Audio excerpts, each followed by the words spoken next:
Assalaamu calaykum waraxmatullaahi wabarakaatu. Kusoo dhawow daawaday barnaamijkeenii taxanaha inoo ahaa dhimashadii caddeyd qaybtiisii 8aad.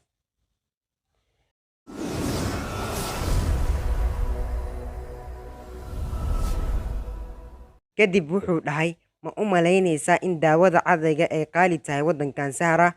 Maya, ma u malaynayo, ma ogi, ayay dhahday. Hagaag, waan kuu sheegi karaa. Halkan daawada cadayga waa raqiis, marka maxaad 3 tubo oo daawada cadayga halkan u keentay? Meeqo ayaa ilkahaada cadaysaa maalintii? Marwo Sahro, 6 mar maalintii, ama 7 ama 8 mar? Laga yaabee Sahro waxay u muuqatay mid aan faraxsanayn. Maya, ma garanayo, Xasan. Qareenkii ayaa warka soo dhex galay. Haa, ayuu dhahay. Ma waxaad doonaysaa inaad dhahdo Xasan ayaa i siiyey? Waad jeceshahay ninkan dhallinyarada ah, laakiin ma rabtid in aad dhimato.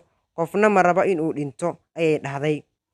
Haddana waxaad doonaysaa inaad dhahdo Xasan ma laha daawada cadayga? Taasi jawaabtaada miyaa, Sahro? Maya, ayay ku jawaabtay Sahro si xanaaq leh. Dabcan waxay ahayd daawada cadaygayga.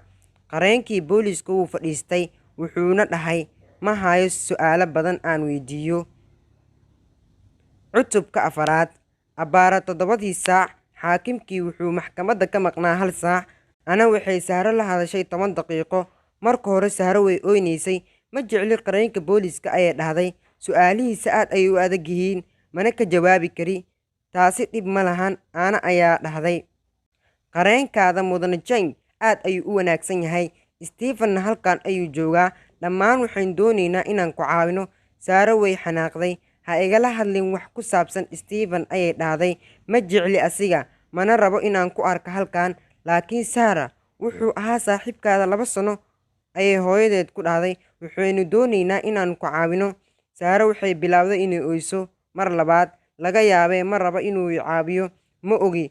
Laakiin hadda wuu kala duwan yahay hooyo. Ma fahmaysid, indhihiisu way kala duwan yihiin. Mana rabo inuu i caawiyo. Si deggan ma u fadhiyo, dadkan ulama hadlayo si deggan.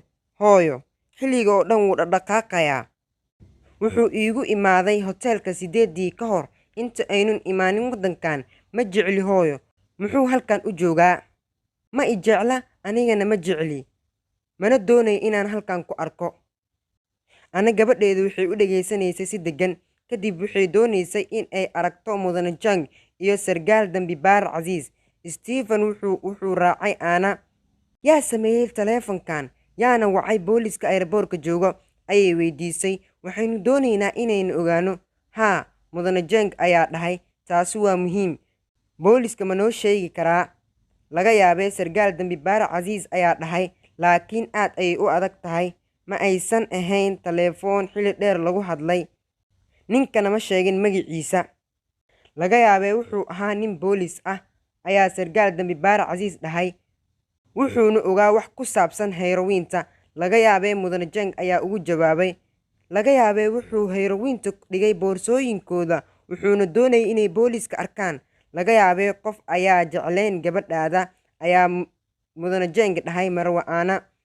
Ma garanayo, Ana ayaa ugu jawaabtay. Kadib waxaa imaaday xaakimkii. Qof walbana wuu joojiyey hadalkii. Kadib xaakimkii wuxuu wacay Xasan.